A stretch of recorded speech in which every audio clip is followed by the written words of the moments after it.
Donc grâce au feu, on casse la résistance mécanique du bois. Ça nous permet de cintrer la barrique. Le but du cintrage, donc on a avant tout la préchauffe qui dure un quart d'heure, 20 minutes. Après on a le cintrage, pareil, un quart d'heure, 20 minutes. Donc on chauffe avec les chutes de bois, de l'écourtage, des taille-fonds. Donc c'est vraiment au feu de bois. Et ensuite on monte toujours en température, le feu.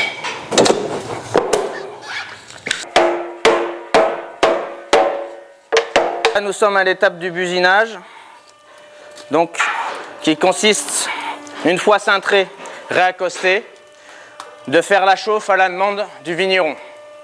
Donc contrairement au cintrage, on a un feu et un brasero plus important. Ici, on est à feu doux, un feu moins intense, et on va jouer plus dans la longueur. Donc pour nous, c'est un peu comme la cuisine, on va faire mijoter la barrique à feu doux et dans la longueur. On va chez le vigneron, on va faire une dégustation avec le vigneron, on va goûter ses vins, on va parler de ses vins, et avec la dégustation des vins, on va pouvoir déterminer telle ou telle chose suivant le type de cépage, suivant ce que veut aussi le vigneron par rapport à son élevage en barrique. Pour nous, la barrique, c'est vraiment pour accompagner le vin. Surtout ne pas dénaturer le vin, lui donner au contraire de la complexité, c'est-à-dire de l'ampleur, de la rondeur, du gras.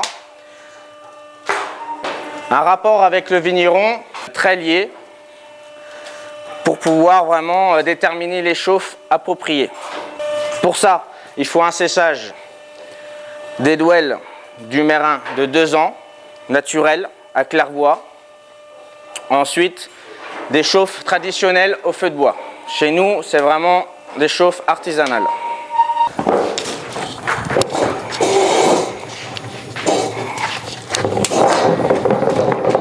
Alors, on tourne la barrique pour qu'on ait une chauffe homogène.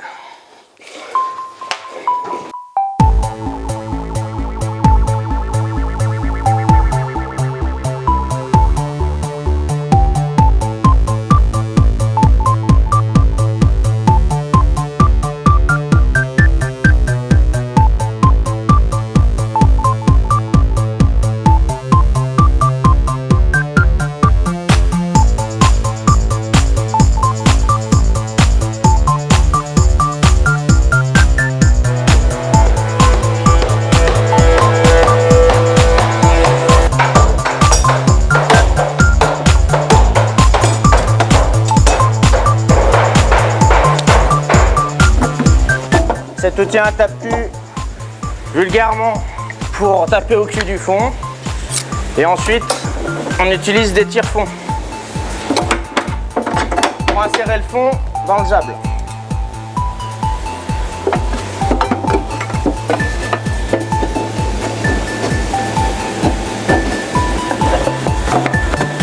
Voilà, on tape au cul du fond.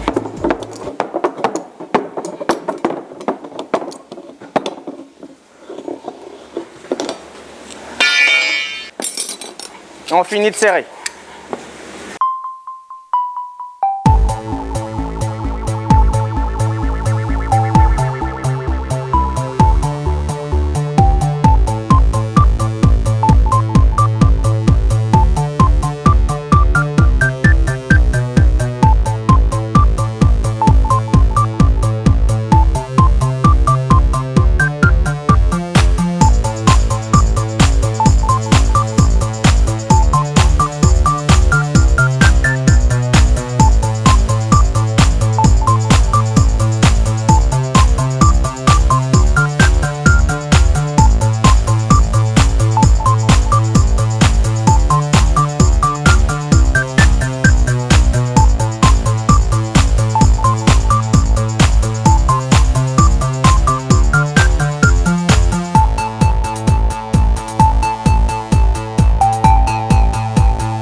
secondes.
Dominique Roger, bonsoir. Donc vous êtes viticulteur à Buée et j'aimerais savoir, si vous voulez, moi, pourquoi vous faites vieillir votre vin en fût de chêne et pourquoi faites-vous confiance à une entreprise artisanale pour fabriquer vos barriques? Soit on peut vinifier son vin rouge, surtout dans l'appellation Sancerre, ça se fait beaucoup. Les deux se font, disons, en cuve ou en fût, ce qui ne veut pas dire qu'un vin vinifié en cuve soit pas bon, non, mais ça fait, je pense on gagne en complexité à vinifier, à élever son vin dans un fût.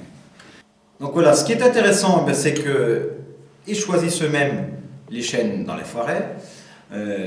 C'est leur entreprise de mérins familiale, donc de mérins qui va fournir les planches, les douelles donc, pour la fabrication des fûts chez eux, de la même façon. Et bien ça, on l'a finalement très peu en France, hein, ce suivi-là. Et en plus, ce qui est d'autant plus rare, c'est que ce sont des gens qui s'intéressent aux produits finis, au produit final. Quel est l'impact de leur fût sur nos vins? Et ça, 2 ou 3 fois par an, à différents stades de l'élevage, j'ai la visite de la famille Gauthier qui vient goûter les vins. Et avec eux, il y a une osmose totale entre le vigneron, le tonnelier, le vin et les fûts. Et on arrive à déterminer ensemble et à améliorer d'année en année, suivant les millésimes, etc., ce qu'il y a de mieux, ce qui convient mieux comme fût, et comme brûlage, comme provenance de bois, etc., pour nos vins.